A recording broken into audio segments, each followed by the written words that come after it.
Прифатлив транзиционен компромис кој нема да биде ниту триумф, ниту дебакл е францускиот предлог за шефот на државава. Стево Пендаровски уверува дека предлогот од Париз со ништо не го поткопува македонскиот идентитет, а стравот дека ќе се разнебити македонскиот народ и нација, кој расте деновиве, било само перцепција во јавноста. На состанокот на Советот за безбедност предложил владата да даде изјава дека ако било кога понатаму од почетокот до крајот на преговорите, Бугарија го негира и задира во нашиот идентитет, тогаш Македонија веднаш да ги прекине преговорите со Европската Унија.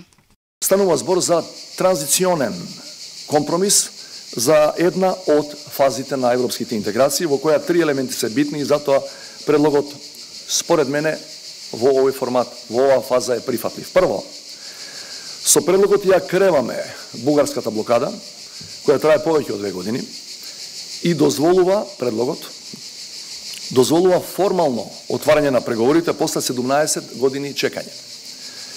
Второ, возможува скрининг процес, што е задолжителна фаза пред преговорите за кластерите порано поглавјата. И трето, што е апсолутно најважно, не само за мене, за секој од нас, ама баш со ништо не го поткопува македонскиот идентитет. Но неговите уверувања дека македонскиот идентитет ќе биде зачуван како да паднаа во сенка по навредите кои ги упати кон пратеникот Димитар Апасиев, кој предходно на социјалните мрежи упати пцовка кон председателот Пендаровски.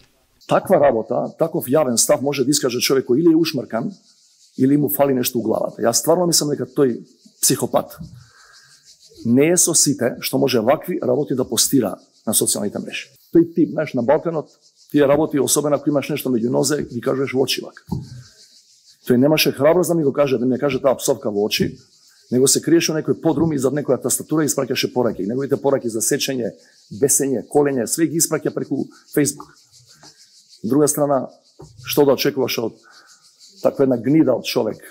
Инаку протоколот кој треба да се потпише со Бугарија, ако Македонија се согласи со францускиот предлог, се уште не е објавен, но според она што се објавува од бугарска страна, ги има речиси сите барања на источниот сосед. Пендаровски не демантира дека Македонија ќе има обврски во делот на образованието, говорот на омраза, работата на историската комисија, но вели дека тоа ќе бидат обврски на двете страни. Според него не постоела таква точка во која Бугарија ќе ги проценува нашите учебници и не постоеле шанси македонската влада да се согласи на нешто што ја повредува историјата, а се ќе се засновало на заклучоците од историската комисија, за која во францускиот предлог има сугестии да одржува состаноци почесто.